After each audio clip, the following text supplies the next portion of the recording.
Hello students. तो आज के इस लेक्चर में हम लोग पढ़ने वाले हैं parallelogram law of vector addition.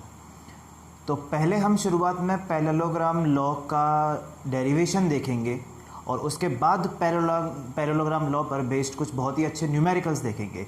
तो जिनको डेरिवेशन में इंटरेस्ट नहीं है, डायरेक्ट न्यूमेरिकल्स देखना है, वो वीडियो को आगे स्किप कर सकते हैं, और जिनको डेरिवेशन भी देखना है वो वीडियो पूरा लास्ट तक देखें। तो चलिए शुरू करते हैं parallelogram law of vector addition. तो पैरेललोग्राम लॉ ये कहता है कि अगर आपके पास कोई भी दो वेक्टर्स इस तरीके से हैं जो किसी पैरेललोग्राम की दो साइड्स को रिप्रेजेंट करें, तो हमने मान लिया कि हमारे पास एक वेक्टर है ए वेक्टर, दूसरा वेक्टर है बी वेक्टर, और इन दोनों के बीच में एंगल हमने अज्यूम किया थीटा एंगल है। आपको पता ही है कि दो वेक्टर्स के बीच में एंगल तभी लेते हैं जब या तो उनका हेड हेड कॉम्बिनेशन हो या टेल टेल कॉम्बिनेशन हो। ये बात हम लोग पहले कर चुके हैं। तो दोनों वेक्टर्स यहाँ पर ए और बी हमारे टेल टू टेल कनेक्टेड हैं और पैरेललोग्राम की दो साइड्स को रिप्रेजेंट करते हैं। तो हम लोग सबसे पहले यहाँ पर एक कंप्लीट करेंगे पैरेललोग्राम, इमेजिनरी पैरेललोग्राम ड्रॉ करेंगे एक इस तरीके से। तो लॉ ये कहता है कि अगर दो वेक्टर्स पैरेललोग्राम की टू साइड्स को रिप्रेजेंट करें तो इनका जो रिजल्टेंट वेक्टर होगा, एडिशन कर रहे हैं हम लोग, यानी हमको रिजल्टेंट वेक्टर फाइंड करना है, यानी हमको vector A plus vector B find करना है। तो रिजल्टेंट को सपोज हमने मान लिया वेक्टर सी, तो रिजल्टेंट जो होगा वो इसके डायगोनल से रिप्रेजेंट किया जाएगा। किससे रिप्रेजेंट किया जाएगा? डायगोनल से। जो डायगोनल होगा वो किसको रिप्रेजेंट करेगा? इसके रिजल्टेंट को रिप्रेजेंट करेगा। C vector equal to A vector plus B vector. अब इस पैरेललोग्राम को हमने सपोज नाम दे दिया पी क्यू आर एस। तो रिजल्टेंट का जो मैग्नीट्यूड यहाँ पर निकलेगा, मोड ऑफ सी वेक्टर की जो वैल्यू आएगी, रिजल्टेंट का मैग्नीट्यूड, वो आएगा square root of A square plus B square plus 2ab cos theta. तो a और b जो है यहाँ पर वो वेक्टर a और b का मैग्नीट्यूड है और थीटा इन दोनों वेक्टर्स के बीच का एंगल है। और जो इसकी डायरेक्शन आएगी, तो डायरेक्शन के लिए हम लोग क्या करते हैं कि वेक्टर जो है रिजल्टेंट वेक्टर, उसका किसी एक वेक्टर के साथ एंगल हमने अज्यूम कर लिया अल्फा।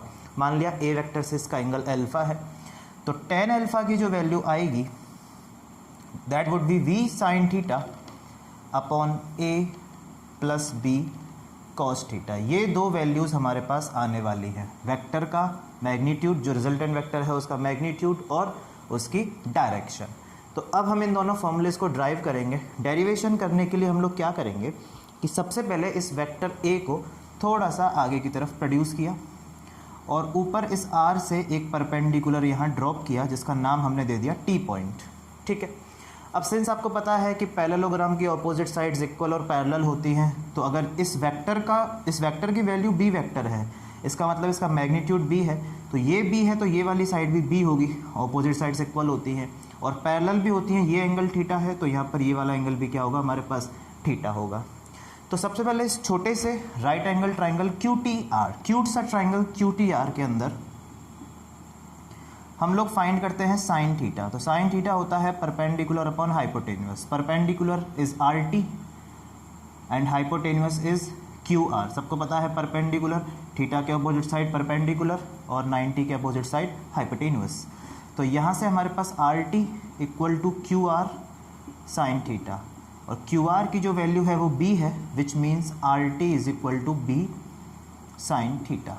तो RT की वैल्यू आई हमारे पास B sine theta, RT B sine theta. ऐसे ही हम यहाँ पर cos थीटा फाइंड करें इस छोटे से ट्राइंगल में, तो cos theta is base upon hypotenuse. तो बेस हमारे पास QT, क्यूट सा QT अपॉन हाइपोटेन्यूस 90 के अपोजिट QR। तो यहाँ से हमारे पास QT की वैल्यू आई QR sine theta, sorry cos theta, QR cos theta. QR again B है तो QT क्या हुई? QT equals to B cos theta. तो QT हमारे पास आया B cos थीटा। आप डायरेक्ट कंपोनेंट से भी सोच सकते थे इस बात को कि वेक्टर B, तो थीटा के along component B cos theta, उसके परपेंडिकुलर कंपोनेंट हमेशा B sin theta. Resolution of vector, resolution of vectors. ठीक है। तो यहाँ से हमने QT और QR RT की वैल्यू फाइंड की। अब हम अपने बड़े वाले राइट एंगल ट्राइंगल PTR के अंदर, in right angle triangle PTR, तो PTR के अंदर हम लोग यूज़ करेंगे पाइथागोरस थ्योरम का। तो 90 के opposite hypotenuse which means PR square equal to PT square plus R T square. Okay, 90 के opposite hypotenuse, this is base, this is perpendicular, so P R square is equal to P T square plus R T square.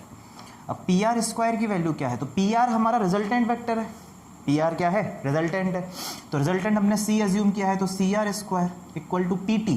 Diagram में देखो P T क्या है, तो P Q plus Q T का whole square plus R T square. P T diagram से P Q plus Q T, सबकी value टिका देंगे यहाँ पर, तो C square equal to P Q है हमारे पास ए प्लस क्यू टी है हमारे पास बी कॉस थीटा, इस पूरे का whole square plus R T कितनी है, B sine theta, R T नहीं sir R T, okay R T, तो B square sine square theta, R T square है बी साइन थीटा का स्क्वायर, तो B square sine square theta.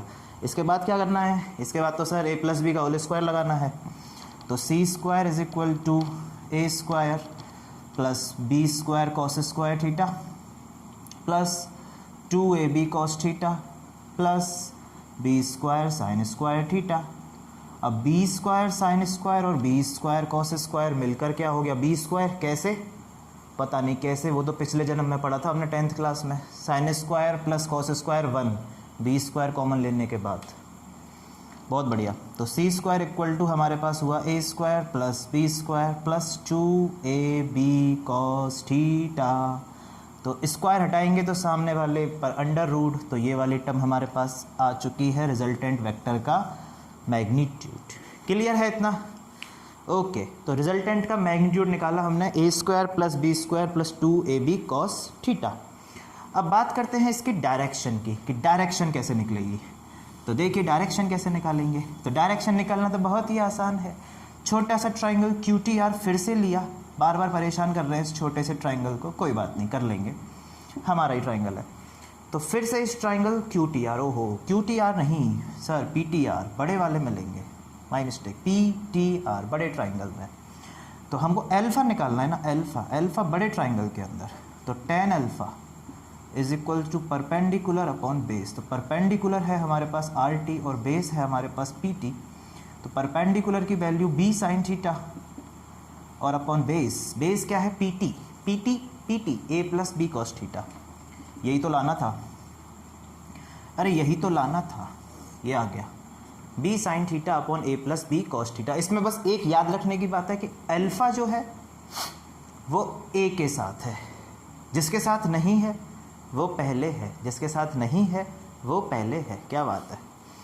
तो ये तो था इसका डेरिवेशन. तो डेरिवेशन से कुछ नहीं होता, सब कुछ होता है सवालों से, क्वेश्चंस से. तो अब हम बात करेंगे इस पर बेस्ड क्वेश्चंस की, प्यारे प्यारे सवाल, अच्छे अच्छे सवाल. तो देखिए कैसे होते हैं सवाल.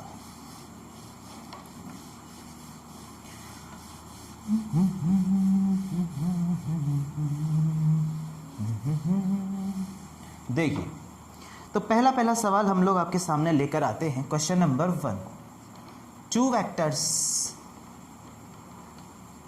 have same magnitude of A. 2 vectors जिनका मैग्नीट्यूड A है, then find the resultant vector if the angle between them is theta. 2 vectors जिनका मैग्नीट्यूड सेम है और वो है a, तो उनका रिजल्टेंट वेक्टर फाइंड कीजिए अगर उनके बीच में एंगल है थीटा. बहुत ही आसान सवाल, हलवा सवाल. पहला तो इक्वल मैग्नीट्यूड है, रिजल्टेंट वेक्टर फाइंड करना है. तो आपने बोला कि sir resultant square is equal to A square plus B square plus 2ab cos theta. अब दोनों का मैग्नीट्यूड a है, यानी कि a की वैल्यू भी a और b की वैल्यू भी a, तो C square equal to A square plus 2a cos, angle भी थीटा ही है, थीटा. तो C square equal to 2a square plus 2a square cos theta. C square equal to 2a square common लिया, 1 plus cos. Maths में आपने पढ़ा होगा, नहीं पढ़ा तो मैं पढ़ा देता हूँ, कि कभी भी आपके सामने 1 प्लस कॉस या 1 माइनस कॉस थीटा आ जाता है तो ये हमेशा चिल्ला कर कहते हैं क्या कहते हैं चिल्ला चिल्ला कर कि हमें तोड़ दो और तोड़कर हमारा एंगल कर दो आधा। तो 1 प्लस कॉस हमेशा टूटता है 2 कॉस स्क्वायर एंगल का आधा, यानी कि थीटा का थीटा बाई 2, और 1 minus cos 2 sine square angle का आधा। ये चीज़ आपको मैथ्स में भी बहुत काम में आएंगी, ये दोनों फॉर्मूले 1 प्लस कॉस 1 माइनस कॉस। हमेशा बोलेंगे हमें तोड़ दो, अगर प्लस है तो 2 कॉस स्क्वायर एंगल का हाफ, माइनस है तो 2 साइन स्क्वायर एंगल का हाफ। अब देखो 1 प्लस कॉस यहाँ पर आएगा, चिल्लाएगा ये तो आते ही इसने चिल्लाया कि मुझे तोड़ो, तो मुझे तोड़ो। जैसे रिया चक्रवर्ती कहती है मुझे ड्रग्स दो, 1 प्लस कॉस कहता है मुझे तोड़ दो। तो 2 2 जा 4 A square cos square theta upon 2 resultant square की वैल्यू। तो यहाँ से रिजल्टेंट हुआ हमारे पास 2a cos theta upon 2। This is the final answer. और ये अपॉन 2 किसके अपॉन है? ये थीटा के अपॉन है। ये किसके अपॉन है? थीटा के अपॉन है। तो ये हमने निकाला हमारे रिजल्टेंट वेक्टर का मैग्नीट्यूड। लेकिन बेटा यहाँ पर तो वेक्टर पूछा है, तो हमें डायरेक्शन भी निकालनी पड़ेगी। तो डायरेक्शन कैसे निकालेंगे देखो ज़रा। तो tan alpha equal to B sine theta upon A plus B cos theta. तो सबका मैग्नीट्यूड a, दोनों वेक्टर्स का मैग्नीट्यूड a, तो b की जगह भी a अपॉन a की जगह भी a और b की जगह भी a, सबकी जगह a।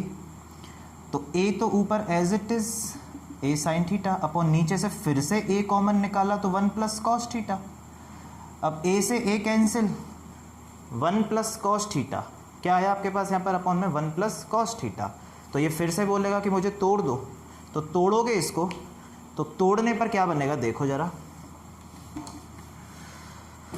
इसके आगे ऊपर है तो tan अल्फ़ा इक्वल टू, इस साइन थीटा को मैं लिख सकता हूँ 2 sine theta by 2 cos theta by 2। ये भी फॉर्मूला आपने मैथ्स के अंदर पढ़ा है कि sine 2a is equal to 2 sine a cos a। देखो कितना अच्छा सवाल चल रहा है, इसमें मैथ्स के फॉर्मूले, फिजिक्स के फॉर्मूले, सब फॉर्मूले एक साथ चल रहे हैं। बहुत ही प्यारा सवाल। और अपॉन 1 प्लस कॉस, तो 2 कॉस स्क्वायर अब थीटा बाई 2, फिर से 2 से 2 कैंसिल, कॉस थीटा बाई 2 से इसका square cancel, sine upon cos, तो ये हो जाएगा tan थीटा बाई 2। किसकी वैल्यू है? tan अल्फ़ा की। तो अल्फ़ा हमारे पास कंपेयर करने पर आया थीटा अपॉन 2। कितना प्यारा आंसर, कितना प्यारा आंसर आया है इसका कि जो रिजल्टेंट वेक्टर है वो थीटा बाई 2, यानी कि थीटा बाई 2 का मतलब कहाँ से पास होगा? उनके बाइसेक्टर पर होगा। दो वेक्टर्स जिनका मैग्नीट्यूड इक्वल है, a और a, बीच का एंगल थीटा है, तो रिजल्टेंट वेक्टर कहाँ से पास होगा? थीटा बाई 2, यानी कि बाइसेक्टर से पास होगा। बहुत ही अच्छा सवाल, प्यारा सवाल था, मज़ा आया करके। अब देखते हैं हम लोग क्वेश्चन नंबर 2।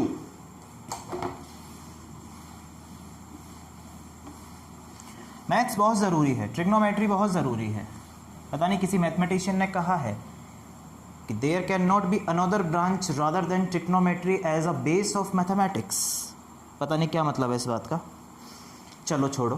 क्वेश्चन नंबर 2 देखिए, एकदम आसान सवाल लेते हैं, हलवा सा। एक वेक्टर है 3 मीटर, एक वेक्टर है 4 मीटर, और आपसे कहा बेटा कि इनके बीच का एंगल 120 डिग्री, ज़रा इनका रिजल्टेंट तो फाइंड करो। तो पहले तो आप ये देखोगे कि जो एंगल दिया है वो असली है या नकली है। तो ये एंगल कैसा है? ये नकली एंगल है। नकली क्यों है? क्योंकि यहाँ पर हेड और टेल मिली है, और एंगल कब होता है सही? जब हेड से हेड या टेल से टेल मिला हो। तो इस वेक्टर को मैंने आगे प्रोड्यूस किया, तो ये एंगल हमारे पास 60 डिग्री, कितना होगा? 60। तो थीटा कितना लेंगे बेटा इसमें? हम लोग 60 डिग्री लेंगे। कितना लेंगे? 60 डिग्री। तो बस अब तो हो गया सवाल। तो आर स्क्वायर यानी कि रिजल्टेंट स्क्वायर बराबर A square plus B square plus 2ab cos theta. तो ए किसी को भी मान लो, बी किसी को मान लो। ए हमने मान लिया 3 को, तो 3 का स्क्वायर 9, 4 का स्क्वायर 16 प्लस 2 3 4 कॉस 60। तो 16 प्लस 9 25 प्लस 4 3 जा 12 2 जा 24 कॉस 60 1/2। सही है? बिल्कुल सही है सर। तो 2 से ये 12 बार कैंसिल, और ये आया हमारे पास 37, लेकिन इस पर स्क्वायर था तो हटाकर √37 यूनिट्स। क्लियर? क्लियर। अब आपसे बोला कि इसकी डायरेक्शन बता, तो डायरेक्शन लो भैया, रिजल्टेंट की डायरेक्शन ले लो यहाँ से। तो b sine theta upon upon A plus B cos theta. तो b है और a तो a है, तो ये हमारा a है और ये हमारा b है, और तुम हो और मैं हूँ। तो b की जगह पर 4 और साइन थीटा तो हम पे है 60 है, बिल्कुल है, अपॉन a कितना है a, ओके, a है 3 और b है फिर से 4 और cos 60 तो 4 sine 60 √3 upon 2 upon 3 plus 4 cos 60 1 upon 2 से 2 कैंसिल, 2 से 4 2 टाइम्स कैंसिल, तो कितना आया 2√3 अपॉन 5, यही आया, सही है। 4 साइन 60 अपॉन 3 प्लस 4 cos 60, बिल्कुल सही, 2√3 अपॉन 5। तो ये हमारे पास आ गया tan अल्फ़ा यानी कि अल्फ़ा की वैल्यू। तो ये भी एक अच्छा सवाल था, अच्छे सवाल की कैटेगरी में आ जाता है। अब देखते हैं हम लोग सवाल नंबर 3। चलिए सवाल नंबर 3, इसको हटाओ यहाँ से फॉर्मूले को, इसकी क्या ज़रूरत है।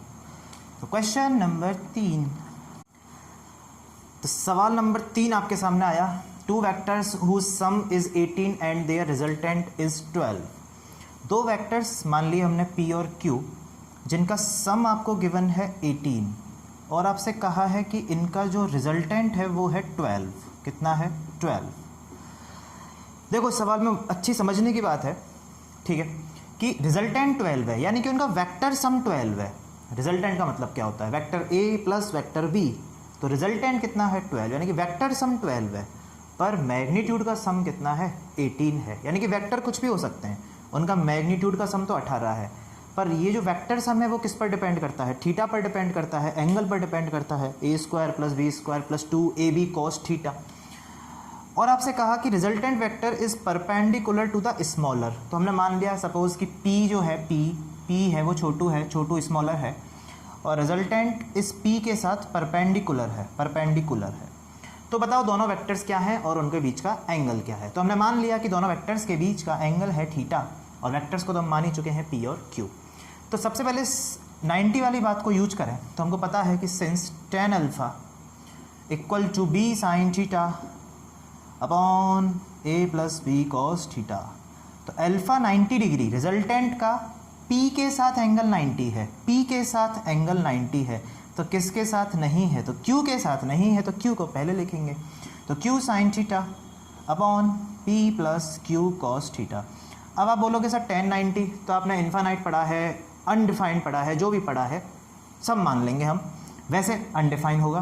तो tan 90 आपने बोला सर 1/0 इन्फानाइट के हिसाब से, तो q sine theta upon p plus q cos theta, cross multiply करोगे तो p plus q cos theta equal to 0। तो यहाँ से आपके पास एक रिलेशन आया कि q cos theta equal to minus p। अगर आपके पास थोड़ी सी बुद्धि है और थोड़ा सा दिमाग है तो इतना ज़्यादा काम करने की ज़रूरत नहीं थी। दिमाग कैसे सर, दिमाग ऐसे कि अगर मैं तुमसे बोलता कि बेटा इस q के कंपोनेंट सोचो, तो q के कंपोनेंट आप कैसे सोचोगे कि q का इधर कंपोनेंट, जैसे अगर मैं कंपोनेंट की बात करता सपोज, तो ये एंगल थीटा है, तो ये वाला एंगल कितना होगा 180 माइनस थीटा, ये वाला थीटा है तो इधर 180 माइनस थीटा, तो q वेक्टर का इस डायरेक्शन में कंपोनेंट कितना आएगा q, और cos 180 minus theta, cos 180 minus theta minus cos theta, तो इधर माइनस cos थीटा है, इधर p है, तो p बराबर किसके हो गया माइनस q cos थीटा के हो गया। डायरेक्ट भी आप लिख सकते थे, पर चलो कोई बात नहीं, हमें तो सर बड़ा बड़ा करना पसंद है तो हमने बड़ा बड़ा कर दिया। पर कॉम्पिटिशन्स में नहीं करेंगे ऐसा, डायरेक्ट सोचने की कोशिश करेंगे, इतना टाइम नहीं होता। अब ये हमारे पास रिलेशन आया तो इसको यूज़ करेंगे। यूज़ कैसे करेंगे देखो, यूज़ करके दिखाते हैं आपको। तो आपने बोला कि resultant square equal to p square plus q square plus 2pq cos theta. तो देखो रिजल्टेंट कितना है इनका 12, which means 12 square equal to p square as it is plus q square as it is plus 2p, और q cos theta काम में आएगा। देखो q cos थीटा की वैल्यू माइनस p, तो यहाँ पर इस q cos थीटा की जगह हमने माइनस p डाल दिया, तो 12 square equal to p square plus q square minus 2p square, तो 12 square equal to p square minus 2p square, तो माइनस का p स्क्वायर बचेगा। यहाँ पर हमने यूज़ किया कि 144 equal to q plus p, q minus p, 12 का स्क्वायर 144 और A square minus B square A plus B A minus B. जरा देखो यहाँ पर पी प्लस क्यू की वैल्यू कितनी है 18, 18 यहाँ डाल देंगे तो 144 equal to 18 multiply Q minus P. Okay 18 से ये कैंसिल हो जाएगा, कितनी बार कैंसिल हो जाएगा? तो आपने बोला सर 18 6 चा 108 कट रहा है क्या इससे? 2 से काटेंगे 9 72, 8 टाइम्स कट जाएगा, बिल्कुल सही 8 टाइम्स। तो Q माइनस पी की वैल्यू आ गई हमारे पास 8, Q माइनस पी की वैल्यू आ गई हमारे पास 8 और एक Q प्लस पी हमारे पास 18 ऑलरेडी है। दोनों इक्वेशंस को सॉल्व करने के लिए ऐड किया तो 2Q इक्वल टू 26, तो Q की वैल्यू आई 13, तो P हो गया हमारे पास 5, क्योंकि दोनों का सम 18 है ना, दोनों का सम 18 है तो Q 13, तो P हमारे पास 5। तो दोनों वेक्टर्स का मैग्नीट्यूड हम निकल के आया हमारे पास 13 और 5। P छोटू वाला आया 5 और Q बड़ा वाला आया हमारे पास 13। अब इनके बीच का एंगल भी पूछा है, एंगल कैसे निकालोगे दोनों के बीच का एंगल? तो दोनों के बीच का एंगल निकालने के लिए आप ये दोनों वैल्यू उठाकर यहाँ प्लेस कर देंगे तो एंगल इनके बीच में निकल के आ जाएगा। तो देखो